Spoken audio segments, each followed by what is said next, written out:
So hello guys. तो आज मेरे साथ मेरे सबसे अच्छे दोस्त ऋतिक रस्तोगी जुड़ चुके हैं। तो जो लोगों की कॉमन क्वेरीज हैं regarding the GATE examination, Hrithik ने इस साल ही गेट 2021 में क्लियर किया और एनआईटी वारंगल में सक्सेसफुली एडमिशन भी ले लिया है। एक सेमेस्टर इनका हो भी गया ऑनलाइन मोड में और फिजिकली अभी ज्वाइन करने को रह गया है जैन में। तो इनसे जान लेते हैं इनका एक्सपीरियंस के बारे में और इन्होंने किस तरीके से तैयारी करी और एक टीयर 3 कॉलेज से एक प्रीमियर इंस्टीट्यूट में एडमिशन लिया। तो ऋतिक, मैं सबसे पहले जानना चाहूंगा कि आपकी जो स्टडी थी वो सेल्फ स्टडी करी या आपने किसी कोचिंग की सहायता ली? मैंने सेल्फ स्टडी करी थी। सेल्फ स्टडी ही करी थी बस। और मैंने ऑनलाइन काफ़ी रिसोर्सेज का इस्तेमाल किया था। ऑनलाइन में गेट ओवरफ्लो, यही सब। और बुक्स भी, स्टैंडर्ड बुक्स जो होती हैं सब्जेक्ट्स की, उनका भी यूज़ किया था। और भी काफ़ी सारी चीज़ें हैं ऑनलाइन। ऑनलाइन आपको कोचिंग इंस्टीट्यूट्स के पर्टिकुलर सब्जेक्ट के वो भी मिल जाएंगे नोट्स, तो वो भी काफ़ी हेल्पफुल थे। सेल्फ स्टडी मैंने की थी। टेस्ट सीरीज ली थी सिर्फ कहीं और से। टेस्ट सीरीज आपने कौन सी कोचिंग की ली थी? टेस्ट सीरीज वैसे मेड इजी की ली थी मैंने। लेकिन अगर हम्म, सजेशंस के लिए किसी को और ज़्यादा टेस्ट देने हो, मेरे हम्म। पास कंपैरेटिवली आई थिंक टाइम इतना नहीं था, तो मैंने सिर्फ एक ही टेस्ट सीरीज ली थी, मेड इजी की। लेकिन अप्लाइड गेट भी काफ़ी अच्छी टेस्ट सीरीज देता है। ये दो टेस्ट सीरीज मुझे काफ़ी अच्छी लगी थी। तो अभी मतलब अगर कोई बंदा टेस्ट सीरीज लेना चाहे तो मेड इजी और अप्लाइड गेट जो है वो अप्लाइड गेट, बेस्ट है अभी। हाँ। ओके। ये दोनों सही सो हैं। सर ऋतिक, आपने जैसे अभी अपने कॉलेज के दौरान ही सारी जो है गेट की स्टडी करी है, तो कुछ ना कुछ हाँ, चैलेंजेस रहे होंगे कॉलेज के साथ साथ, इतना सब कुछ मैनेज करना काफी ज्यादा डिफिकल्ट हो जाता होगा। तो आपने हाँ, कब अपनी तैयारी को चालू किया और किस तरीके से आपने सारी चीजों को मैनेज किया? हाँ। क्योंकि काफी कॉलेज बच्चे के जो होते हैं वो साथ मैनेज नहीं कर पाते हैं। हाँ, कॉलेज के साथ थोड़ा डिफिकल्ट तो हो जाता है कि आपका 8 घंटे का कॉलेज टाइम भी जा रहा है, लंच वंच मिला के सब कुछ। हम्म, लेकिन फिर भी मैनेज हो जाता है। और मेरे टाइम में तो थोड़ा कोरोना आ गया था, तो उसका भी मेरे को फायदा मिला। तो उसमें मैनेज हो गया था वैसे भी। लेकिन अगर आप सिंसियरली करेंगे तैयारी, मतलब ऐसा नहीं है कि एक दो दिन की बात नहीं है सिर्फ कि एक दो दिन पढ़ के निकाल सकते हैं आप। तो आपको रेगुलरिटी अगर आपके अंदर है, तो आप रेगुलर मेरे हिसाब से 3 आवर्स भी रोज देंगे। 3 आवर्स डेली देंगे तो काफी आसान है गेट सी एस सी का एग्जाम। तो 8 घंटे का कॉलेज और 3 घंटे एक्स्ट्रा और देना है बस। थोड़ा घूमना फिरना कम करना पड़ेगा, और चीट डेज तो हमेशा रहते ही हैं हर जगह। वो तो लेकिन जरूरी है। कुछ साल में हो जाएगा इतना। क्योंकि हम्म। पढ़ाई के साथ बीच बीच में फन आता रहे तो फिर पढ़ाई में ही हाँ। मन लगा रहता है। और सबसे तो अच्छी बात तो ये है ना कि बीटेक में जो सब्जेक्ट्स थे वही गेट में आने हैं। तो जैसे हम्म, हम हम्म, अगर उनमें जो पढ़ रहे हैं वही सिलेबस उनका है, हम्म, तो उससे भी काफ़ी हेल्प हो जाती है बीटेक से भी। उनकी क्लासेस में भी अगर टीचर अच्छा पढ़ा रहे हैं या आप भी पढ़ रहे हैं। तो अगर कोई एक है तो उसको अगर आज से प्रिपरेशन स्टार्ट करनी है तो उसे लगभग कितना समय देना चाहिए अगर उसे सारे सब्जेक्ट्स को कवर करना है तो प्रॉपरली? तो मेरे हिसाब से 1 ईयर काफ़ी है। ओके। अगर वो सो एक साल में, यानी कि अपने थर्ड थर्ड ईयर के लास्ट में, यानी कि आप समझिए कि वो 5th सेमेस्टर के बाद कोई इंसान एकदम से सोचा है, उसने गेट के बारे में पता किया है कि गेट से क्या क्या हो सकता है, और वो उससे उन चीज़ों से इन्फ्लुएंस हुआ है। अगर वो उन चीज़ों से सच में इन्फ्लुएंस हुआ है कि हाँ गेट से ये सब हो सकता है और टीयर 3 से प्रीमियम कॉलेज में जाके काफ़ी फायदा है, तो फिर वो 1 साल में कर सकता है। क्योंकि आपका पेपर फेब में हो जाता है। तो अगर आप अपने 5th सेमेस्टर के बाद हाँ पढ़ना चालू कर देते हैं, तो हो जाएगा बहुत आराम से। कोई प्रॉब्लम नहीं आएगी। तो जैसा कि अभी है कि इस पिछले साल से ही हो गया था कि थर्ड ईयर के स्टूडेंट्स भी जो हाँ, हाँ, ईयर से जो है अपनी तैयारी को चालू कर देना चाहिए और किसी ईयर पे उन्हें बिल्कुल बूस्ट दे देना चाहिए कि बिल्कुल ही उनकी तैयारी इतनी अच्छी हो कि वो थर्ड ईयर में ही अच्छी तरीके से रैंक ला पाए। हाँ। ये तो है कि इस बार इसी साल से ऐसा हुआ था कि गेट का पेपर थर्ड ईयर अपियरिंग भी दे सकते थे स्टूडेंट्स। तो ये तो काफी अच्छी बात है। अगर आप जितना पहले से तैयारी चालू कर दें वो तो बहुत अच्छी बात है। कि अगर आप मान लीजिए सेकेंड ईयर से या फर्स्ट ईयर के एंड से तैयारी चालू कर दें तो बहुत अच्छी चीज़ है। लेकिन मैंने आपको एक एकदम कि हाँ कि भाई फर्स्ट ईयर भी ऐसे ही चला गया, सेकेंड ईयर भी चला गया और थर्ड ईयर में आके पता चला। तो मैं उसके हिसाब से बता रहा था कि समय कम नहीं है उस टाइम भी आप कर सकते हैं। और अगर थर्ड ईयर के बच्चे को अगर करना है तो हाँ, पहले से तैयारी चालू करो, अपना कोचिंग वोचिंग लो, या फिर सेल्फ स्टडीज करनी है तो सेल्फ स्टडी करो। ये बता रहा, पहले से तो तैयारी करोगे तो बहुत अच्छी चीज है। किस समय पे उनकी तैयारी को पीक पे होना चाहिए जिससे वो थर्ड ईयर में ही अच्छी रैंक ला सकें? हाँ, जो मैंने पहले बताया था कि मान लीजिए एक साल काफी इनफ है तैयारी के लिए, वो तो उन बच्चों के लिए बताया था कि जैसे पहले समय जिन्होंने फर्स्ट ईयर में भी नहीं किया, सेकेंड ईयर में भी कुछ नहीं पता था इतना, तो मस्ती में चला गया, और थर्ड ईयर में आके होश आया है, तो उनके लिए था कि मतलब हाँ, एक साल इनफ है। लेकिन अगर कोई पहले से तैयारी करना चाहता है तो जो बच्चा सिंसियर है उसके लिए तो बहुत ही अच्छी चीज है। क्योंकि अगर थर्ड ईयर में ही बच्चा, इस बार पहली बार हुआ है ऐसा, पहली बार तो नहीं, इस बार से स्टार्ट हुआ है, बीच में पहले होता था ऐसा, फिर बंद हो गया था, फिर इस साल से हम्म। स्टार्ट हुआ था कि थर्ड ईयर अपेयरिंग में भी गेट दे सकते हैं। तो उनको मेरे हिसाब से कि सेकेंड ईयर से तैयारी कर दो या फर्स्ट ईयर के एंड से, क्योंकि फर्स्ट ईयर से तो सिर्फ इंजीनियरिंग मैथ्स आता है जो सिलेबस में है, या फिर सी प्लस प्लस जो पढ़ाई जाती है, किसी में सी होती है, किसी में पाइथन, हम्म। अलग अलग कॉलेजेस का अलग अलग है। फर्स्ट ईयर से तो इतने सब्जेक्ट्स नहीं होते हैं, लेकिन सेकेंड ईयर से हाँ काफी सब्जेक्ट्स होते हैं। तो आप सेकेंड सेकेंड ईयर ईयर से चालू करो अपनी पहले से। एल्गोरिदम्स और हाँ, कंप्यूटर ऑर्गेनाइजेशन वगैरह जो है उस समय से ही हाँ, चालू कर देना चाहिए। तो फर्स्ट ईयर आपने में अगर आप आराम से करोगे तो बहुत आसानी से गेट सीएससी तो हो जाएगा। हम्म, तो कोई स्पेसिफिक ऐसे सब्जेक्ट्स हैं जिन पे किसी को ज्यादा फोकस करना चाहिए? मेरे हिसाब से ऐसे कोई स्पेसिफिक सब्जेक्ट्स नहीं है जिन पे फोकस करना चाहिए कि हाँ कि एल्गोरिथम ज़्यादा इंपॉर्टेंट है, कंप्यूटर नेटवर्क या ऑपरेटिंग सिस्टम, ये कुछ ऐसा नहीं है मेरे हिसाब से। मेरे हिसाब से सारा सिलेबस एक बार तो आपको ज़रूर पढ़ना चाहिए, और टाइम है तो बहुत अच्छी बात है। टाइम अगर किसी के पास कम है, उसके लिए बता रहा हूँ कि एक बार तो पूरा सिलेबस पढ़ना चाहिए। क्योंकि मान लीजिए कंपटीशन का पेपर है, अगर किसी टॉपिक कोई टॉपिक आपने छोड़ दिया और उस टॉपिक से एक सीधा फॉर्मूला बेस्ड क्वेश्चन आ जाता है, तो हम्म। वो क्वेश्चन आप नहीं कर पाओगे क्योंकि आपको फॉर्मूला ही नहीं पता होगा उसका। लेकिन वहीं पे एक दूसरा बच्चा जिसको इतना अच्छा जिसने नहीं पढ़ा होगा वो उस टॉपिक को, लेकिन सिर्फ फॉर्मूला तक पता होगा उसे, वो कर देगा। तो इस चीज में आप कंपटीशन में थोड़ा पीछे रह सकते हो किसी से। तो हम्म। पढ़ना तो सब कुछ चाहिए, सारे सब्जेक्ट्स इक्वली इंपॉर्टेंट हैं। और आपको हर एक पर्टिकुलरली डिसाइड भी नहीं है कि ये सब्जेक्ट इतने मार्क्स का आता है, सबका अलग अलग होता है। मेरे हम्म। हिसाब से सारे सब्जेक्ट्स इक्वली इंपॉर्टेंट है। तो इस साल से क्या हुआ था कि मल्टीपल करेक्ट क्वेश्चंस भी जो थे वो हाँ, ऐड किए गए थे। तो हाँ। उनके लिए कोई अलग स्ट्रेटेजी फॉलो करी गई थी क्या? मतलब उसमें बच्चों को काफी ज्यादा जो है डिफिकल्टी फेस करनी पड़ रही है उन क्वेश्चंस में, तो उसके लिए अगर क्या आप स्ट्रेटेजी रही थी? हाँ, अगर आप गेट का पेपर सीरियसली दोगे कि आपने पढ़ाई करी, फिर आपने टेस्ट सीरीज कोई ली, फिर आप टेस्ट दे रहे हैं, तो जब आप टेस्ट देते हैं तो ऐसा नहीं है कि आपने मान लीजिए कोई आंसर कोई टिक करा, तो आपको ये लगा ये कि ये ठीक है, तो उसी पे टिक कर दिया बस ऑप्शन पे, तो आपको वहां पे सारे ऑप्शन चेक करने पड़ते थे, ऐसा हो गया था। लेकिन अगर कोई बच्चा सिंसियरली तैयारी कर रहा है ना, तो उसके लिए कोई प्रॉब्लम नहीं थी उसमें।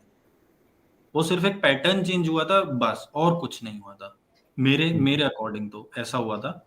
क्योंकि हम्म। वैसे भी सारे ऑप्शन ही चेक करने हैं, वैसे भी सब कुछ ही अच्छे से ही चेक करना है। हम्म। क्योंकि जब टेस्ट सीरीज भी देते हैं तो उसमें जब एनालाइज भी करते हैं टेस्ट देने के बाद, तो ऐसा करते ही हैं, तो ये तो आदत हो जाती है कि हाँ सारे ऑप्शंस के कि ये सही है तो क्यों सही है, ये गलत है तो क्यों गलत है, हम्म। तो हो ही जाता है। तो ऋतिक, टेस्ट सीरीज देने की कोई प्रॉपर स्ट्रेटेजी होनी चाहिए क्या? किस तरीके से टेस्ट को जो है अटेम्प्ट किया जाए, या फिर कितने टेस्ट हमें लगभग लगभग इतने टेस्ट तो देने ही चाहिए जिससे एक कमांड आ जाए हमारे को हाँ, एग्जाम के प्रति? स्ट्रेटेजी तो वैसे अपने आप में मीडिजी की टेस्ट सीरीज ने अपने आप ही एक अच्छी स्ट्रेटेजी बना रखी है कि पहले वो सब्जेक्ट वाइज करवाते हैं आपको, फिर वो पहले टॉपिक वाइज रहता है, फिर सब्जेक्ट पे आते हैं, फिर मल्टीपल सब्जेक्ट आते हैं, फिर आपका फुल लेंथ हम्म। मॉक टेस्ट रहता है। ये स्ट्रेटेजी है। लेकिन जब भी आप कोई पेपर दें, चाहे वो कोई सा भी पेपर हो, चाहे फुल लेंथ मॉक टेस्ट हो, या मैं कह रहा हूँ कोई पेपर भी नहीं, कोई क्वेश्चन भी आप लगाएं, तो हम्म। अगर वो आपका क्वेश्चन गलत हो जाता है, मान लीजिए आप प्रीवियस ईयर सॉल्व कर रहे हैं और उसमें आपका कोई क्वेश्चन गलत हो गया, तो आपको सिर्फ ये नहीं कि अच्छा गलत हो गया जो चलो ठीक है इसका सही आंसर देख लिया, बस इतने से नहीं। मेरे साथ ये प्रॉब्लम हुई थी, मैं स्टार्टिंग में ऐसा करता था। जब स्टार्टिंग सबसे पहले मैंने प्रीवियस ईयर देने चालू किए थे, तो प्रीवियस ईयर में मैं क्या हम्म। करता था कि जो मेरा क्वेश्चन गलत हो गया है तो उसको मैं बस छोड़ देता था उसका सही आंसर देख के कि ये होगा, क्योंकि मुझे उसका डिटेल सॉल्यूशन देखना चाहिए। बाद में हम्म। आके मेरे अंदर ये बात आई कि मैं डिटेल सॉल्यूशन देखता था कि अच्छा ये ऐसे आया, क्योंकि जो गलती मैं एक बार कर चुका हूँ ना, अगर मैं उसका डिटेल सॉल्यूशन नहीं देखूंगा तो रिपीट करूंगा अपनी मिस्टेक। हाँ। लेकिन अगर मैं उसका सॉल्यूशन देख चुका हूँ कि हाँ ऐसे ऐसे ये इसका प्रोसीजर है, तो फिर मेरी गलती रिपीट नहीं होगी। इससे ये होता है, हाँ। ये यस स्ट्रेटेजी तो। अच्छी है क्वेश्चंस को सॉल्व करने की। और जो भी टेस्ट वगैरह देते थे, वो आप कहीं उसका सारा डेटा लिखते रहते थे, या नॉर्मली टेस्ट देते थे और बस हो गया? नहीं नहीं, एक जगह लिखते रहो, अपने आप को ट्रैक करते रहो कि कहाँ जा रहे हो, क्या कर रहे हो, अपने टाइम टेबल्स बनाते रहो। हाँ, कि अब हम्म। ये करना है, एक अपना पाथ सेट करते रहो कि इस डेट तक ये सब्जेक्ट कंप्लीट करना है। तो उससे हम्म। क्या होगा, आपको एक टारगेट मिलेगा और टारगेट को अचीव करने की वो मिलेगी मोटिवेशन। आपको मोटिवेशन की हम्म। बहुत जरूरत पड़ेगी, क्योंकि एक दो दिन का तो पेपर है नहीं, काफी हम्म। लंबा आपको पढ़ना पड़ेगा। एक दो दिन पढ़ के नहीं होगा, तो मोटिवेशन काफी चाहिए रहता है। तो उसके लिए अपना ट्रैक एक बन जाता है उससे कि आपको, हाँ, अगर आप कोई अपना टारगेट बनाओगे और उसे अचीव करोगे तो आपको सक्सेसफुल फील होगा उस टाइम, कि हाँ आपका कॉन्फिडेंस लेवल बूस्ट अप होगा कि हम्म। मैंने ये कर लिया है जितना सोचा था। और बीच बीच में ऐसे कॉन्फिडेंस के डोजेस देना जरूरी है, क्योंकि एक बार को अगर प्रिपरेशन में कहीं पे भी गिरावट आती है तो नीचे पे गिरती चली जाती है प्रिपरेशन। हाँ बहुत हाँ से हाँ बच्चे होते हैं, वो शुरुआत करते हैं बिल्कुल हाई पे स्टार्ट करते हैं, और बीच में जब जैसे जैसे सफर आगे बढ़ता है वो बिल्कुल ही डाउन हो जाते हैं। हाँ, क्योंकि प्रोसेस है ये एक, इसमें अच्छे से हम्म। ही करना पड़ेगा, रोज करना पड़ेगा लगभग। चीट डेज तो तो बीच में आते हैं, लेकिन हम्म। कोप अप तो करना ही पड़ता है। तो एक एक जो स्पेसिफिक पोर्शन है गेट का एप्टीट्यूड, जिसमें बच्चे काफी हद तक उसको नेग्लेक्ट मार देते हैं। तो हम्म। देखा है कि वो गेम चेंजर साबित होता है काफी ज्यादा। रैंक को आपको 200 से 500, 500 से 1500, 1500 से 2000 तक, और 2500, 3000 कुछ लोग को बाहर कर देता है बिल्कुल। तो हाँ और कुछ लोगों के लिए वो सेक्शन जो होता है वो गेट क्रैक करने का भी जो है साधन बन जाता है, हाँ। जिससे वो अपने कट ऑफ से ऊपर पहुंच जाते हैं। तो एप्टीट्यूड के लिए कोई स्पेसिफिक प्रिपरेशन करी, या एप्टीट्यूड को मतलब किस तरीके से हैंडल किया? एप्टीट्यूड एक बहुत मेन पार्ट है गेट के सिलेबस का, क्योंकि वो बहुत मतलब ज्यादा मार्क्स का है, वो 15 मार्क्स का है। हम्म। 15 मार्क्स इंजीनियरिंग मैथमेटिक्स और डिस्क्रीट मैथमेटिक्स मिलके हो पाता है 15 मार्क्स। और हाँ। एप्टीट्यूड में ऐसा भी नहीं है कि नहीं 10 का भी आ सकता है, 5 का भी आ सकता है, वो आएगा ही पक्का 15 मार्क्स का। तो उस हम्म। वो काफी अच्छा है स्कोर करने के लिए। उसके लिए मैंने क्या किया था, मैंने प्रीवियस ईयर सॉल्व किए थे। ज्यादा हाई लेवल का एप्टीट्यूड नहीं आता है, नॉर्मल रहता है। अगर हम्म। आप प्रीवियस ईयर कर लोगे तो मेरे हिसाब से हो जाता है। उसमें प्रीवियस ईयर करो, अपना टेस्ट सीरीज में जो आता है वो करो, उनसे हो जाएगा मेरे हिसाब से उसके लिए। तो प्रीवियस ईयर अगर किसी को सॉल्व करने हो तो मैं एक सजेशन दूंगा कि जो गेट ओवरफ्लो पे प्रीवियस ईयर की 3 वॉल्यूम में बुक आती है, हाँ, आप वहां वो से बहुत लगाओगे। अच्छी बुक है। हाँ। तो वहां पे लिंक्स होते हैं जो डिस्कशन तक जाते हैं उस क्वेश्चन के। तो सारा डिस्कशन एक बार में देखना नहीं है, मतलब उसे पूरा पढ़ लेना है, क्योंकि डिस्कशन से क्या होगा कि वो क्वेश्चन की आप बिल्कुल सतह तक पहुंच जाओगे कि वो कहाँ से स्टार्ट हुआ है क्वेश्चन और किस तरीके से बना है। हाँ, तो गेट ओवरफ्लो अब की बुक काफी अच्छी है, गेट ओवरफ्लो की वेबसाइट भी काफी अच्छी है, प्रीवियस ईयर के सॉल्यूशंस भी काफी अच्छे हैं वहां पे। मतलब हम्म। आपको कई बार ऐसा भी क्वेश्चन आएगा जिसके आंसर्स अलग अलग जगह पे अलग अलग दिए होंगे, लेकिन आप गेट ओवरफ्लो पे रिलाई कर सकते हो। हम्म। अच्छे सॉल्यूशंस हैं वहाँ। तो ऋतिक, फिर आपकी गेट प्रिपरेशन तो आराम से हो गई, लेकिन एक जो स्ट्रेटजी जो एग्जामिनेशन हॉल में जाते वक्त बनती है, और वहां पे जो लोगों से बहुत सारी सिली मिस्टेक्स हो जाती हैं, तो उस चीज को कैसे हैंडल किया आपने? सिली मिस्टेक्स तो देखिए स्टार्टिंग से लेके एंड तक रही, हम्म। लेकिन बस हम उनको मिनिमाइज कर सकते हैं, उनको कम से कम कर सकते हैं, वो खत्म तो होती ही नहीं है। सिली मिस्टेक्स ये तो तो मेरी मेन बिल्कुल पेपर सही, में भी बिल्कुल हुई सही थी, कहा। बस हम्म। वो मिनिमाइज हो गई थी, कि इतनी हम्म। ज्यादा नहीं सिली मिस्टेक हुई थी।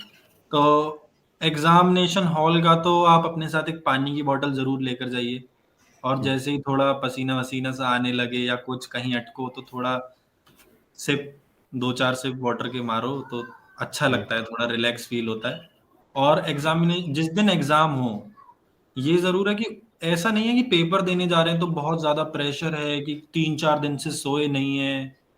हम्म। आराम से अच्छा 6 to 8 आवर्स जितना आपको सफिशिएंट लगता है उतना सो, जरूर सो उस दिन, क्योंकि आपका माइंड फ्रेश होगा तो वो अच्छा काम करेगा। हम्म। ये एग्जामिनेशन हॉल की स्ट्रेटेजी है मेरे हिसाब से, मैंने यही और अप्लाई की थी। और पेपर से कितने दिन पहले तक हमें टेस्ट देने चाहिए और कब हमें रिवीजन जो है अपना चालू कर देना चाहिए? हाँ, पेपर से 7 दिन पहले, मेरे हिसाब से 1 वीक पहले तक, बस जितने टेस्ट देने थे उतने टेस्ट दे लेने चाहिए 1 वीक पहले तक। उस लास्ट वीक में हमें सिर्फ रिवीजन पे ध्यान दे रहे हैं, सिर्फ रिवीजन पे। और उस रिवीजन में सारे फॉर्मूलेज रिवाइज कर लेना, और इसमें एप्टीट्यूड के भी फॉर्मूले, एप्टीट्यूड भी, क्योंकि 15 मार्क्स का है, उसको आप नेग्लेक्ट तो बिल्कुल नहीं कर सकते हो। अगर आप उसको नेग्लेक्ट कर रहे हो, ये आपकी बहुत बड़ी गलती है। उसको हम्म। तो बहुत अच्छे से, कि हाँ इसमें तो मैं 15 आउट ऑफ 15 ला ही सकता हूँ, उसके फॉर्मूले जरूर रिवाइज कर लीजिए हर चीज। मतलब 7 दिन में अच्छे से रिवीजन हो सकता है गेट का, हम्म। वो कर लेना चाहिए लास्ट के 7 दिन में। तो ऋतिक, अभी एनआईटी वारंगल का एक सेमेस्टर कंप्लीट हो गया है। हाँ तो हाँ, कौन कौन से सब्जेक्ट्स जो थे पहले सेम में आपने पढ़े? हमारे में इलेक्टिव तो सिर्फ एक ही सब्जेक्ट था एनआईटी वारांगल में। पर हाँ, हम्म। वैसे और सब्जेक्ट्स मेरे काफ़ी थे। टोटल 9 सब्जेक्ट्स थे मेरे, जिसमें 2 लैब हैं, तो 7 सब्जेक्ट थे। मशीन हम्म। लर्निंग भी था इस साल हमारे फर्स्ट सेमेस्टर में, पहले नहीं होता था, इसी साल से आया था। ओके। फर्स्ट सेमेस्टर में मशीन लर्निंग, सॉफ्टवेयर इंजीनियरिंग, बस ज़्यादातर सिमिलर सब्जेक्ट्स उसी की तरह हैं जो बीटेक में होते थे, बस सब एडवांस्ड हो गए हैं। Advanced operating system, advance software engineering, advance algorithm, थोड़ा तो सा बहुत बड़ा डेटा साइंस की तरफ भी थे, data science fundamentals, machine learning, big data, ये सब्जेक्ट्स थे। तो काफी एक बड़ा चेंज आया होगा जब टीयर 3 कॉलेज से प्रीमियर कॉलेजेस में जाते हैं, तो मतलब हाँ सिलेबस हाँ, तो वहाँ पे भी होता है, लेकिन जो कवर करने की जो कैपेसिटी होती है यहाँ कॉलेजेस में वो एक अलग तरीके की होती है। तो आपको क्या मतलब अलग लगा ऐसा कुछ?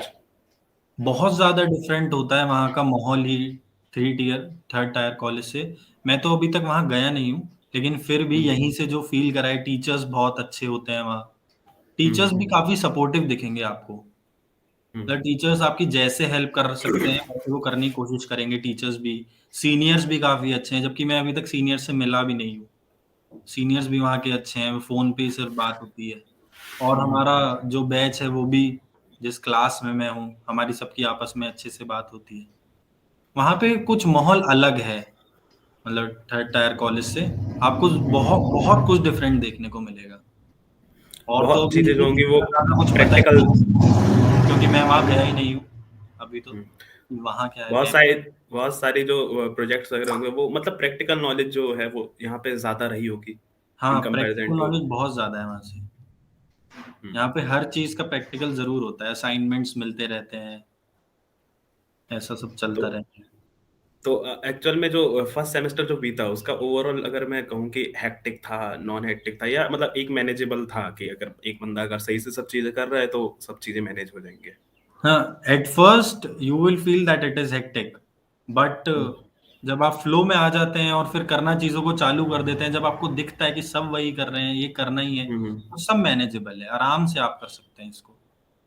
मतलब आपको कई ऐसा तो जगह पे लगेगा कि ये। 3rd ईयर कॉलेज में तो इतना ज़्यादा प्रेशर नहीं था मेरे ऊपर। हम्म। काफ़ी सारे चेंजेस आते हैं, जब आप असाइनमेंट बनाते हैं तो प्लेजरिज्म भी इन्वॉल्व होता है, कि आप कहीं से कॉपी पेस्ट नहीं कर सकते हैं, हम्म। ये सब चीज़ें रहती हैं। तो अभी ओवरऑल जो एक्सपीरियंस रहा वो एनआईटी वारंगल का वो काफी डिफरेंट रहा है प्रीवियस बहुत कॉलेज से। बहुत डिफरेंट था वहाँ से। तो मतलब एक ऐसी बात जो अभी आपको जो है बहुत ज्यादा मतलब ऐसा लगा हो कि जो बिल्कुल ही ज्यादा डिफरेंट है प्रीवियस कॉलेज से, और वो अभी और किसी कॉलेज में नहीं हो रही है, ऐसा कुछ एनआईटी वारंगल में? एनआईटी वारंगल में मतलब किसी और, मतलब आईआईटी एनआईटीज में नहीं हो रही है वो बात। हाँ हाँ। हाँ हाँ। मतलब जो आपको यस, चूज करने का एनआईटी वारंगल को मोटिव था वो क्या था?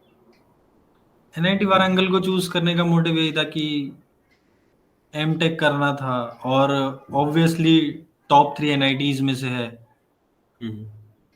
काफ़ी अच्छा, मतलब 3rd ईयर के मुकाबले, मतलब एक प्रीमियम इंस्टीट्यूट में काफ़ी अच्छे प्लेसमेंट्स होते हैं, बस हम्म। यही मोटिव था।